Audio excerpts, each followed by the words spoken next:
सबको जुहार। मी हूँ नेपाल घेवेला गाँव चे मोर बागजोर सैंतला बलांगीर जिल्लार।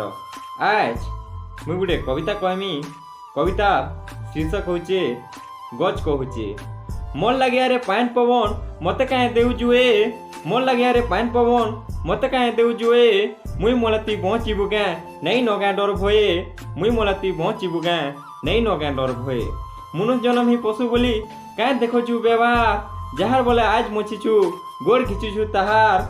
जहार बोले आज मछिछु गोड़ खिचुछु ताहार। एकला बचबी भाभी रे तुई सबको देउछु मारी।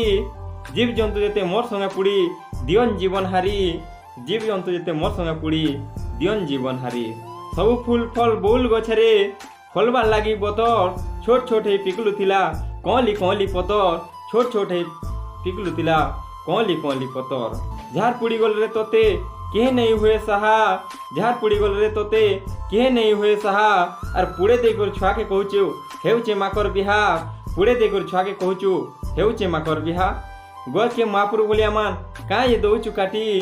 गच खुट के महापुरु भलिया मान कहाँ ये दौचु काटी। और गच खुट दिने पैदर हेले पूर्ति जीवा के नमेटी। गच खुट दिने पैदर हेले पूर्ति जीवा के नमेटी। धन्यवाद। जुहार।